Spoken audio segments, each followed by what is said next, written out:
L'islam est devenu une politique et puis que c'est vrai que nous, peut-être nous chrétiens, on ne compte plus pour grand-chose. En France, le terrorisme, ça peut être perpétuité. Après, si vous me demandez si c'est la peine de mort, moi je suis pas pour la peine de mort, mais et d'ailleurs en France, c'est pas possible. Se réfugier en Ukraine, c'est bizarre parce que actuellement, on sait que depuis la dernière bataille, l'Ukraine est en très mauvaise position. C'est à craindre, oui, qu'on ait peut-être avoir une guerre mondiale. Hein. Je sais pas, c'est la Russie, c'est la merde.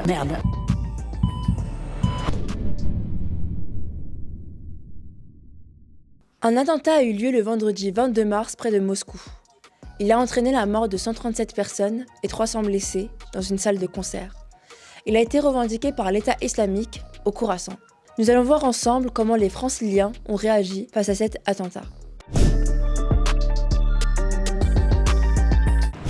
J'ai pas d'idée précise.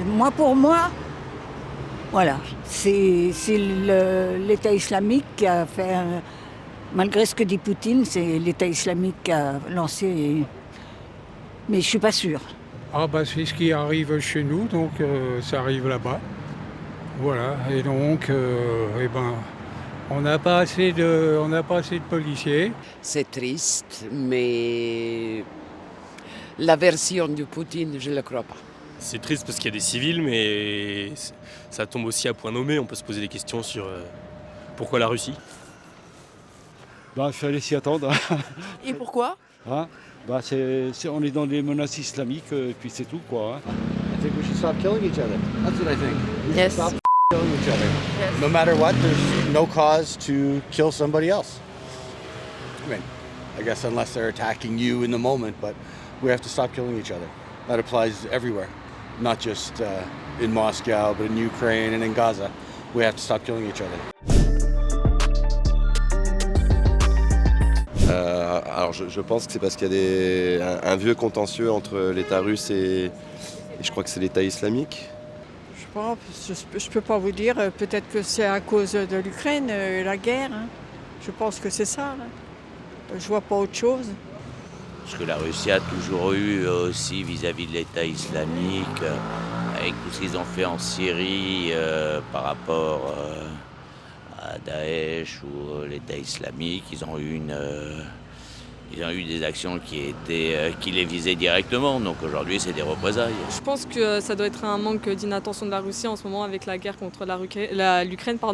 Je pense que la Russie a dû avoir un manque de sécurité, peut-être un manque d'information, peut-être délaisser ce côté attaque terroriste pour justement se concentrer sur la guerre en Ukraine. Donc à mon avis, je pense que c'est une faute d'inattention de leur part. Pourquoi la Russie ? Parce que c'est, soi-disant, nous on dit que c'est un pays totalitaire. En France, je crois que c'est à peu près pareil. C'est lié à leur intervention en Syrie peut-être aussi, donc il y a quelque chose là. Et une revanche aussi de la part de l'EIK, quoi. Donc voilà. Peut-être conflit politique derrière, mais règlement de compte, je sais pas. C'est vraiment compliqué. Et pourquoi pour vous c'est la merde ? Mais parce que c'est compliqué, on ne sait jamais ce qui est vrai, ce qui n'est pas vrai. Parce que je trouve que Poutine est un menteur frénétique, pathétique, pathologique même. Et donc voilà. Je sais pas, je pense pas qu'on puisse croire quoi que ce soit qu'ils disent. Maintenant, accuser l'État islamique, ouais, c'est possible.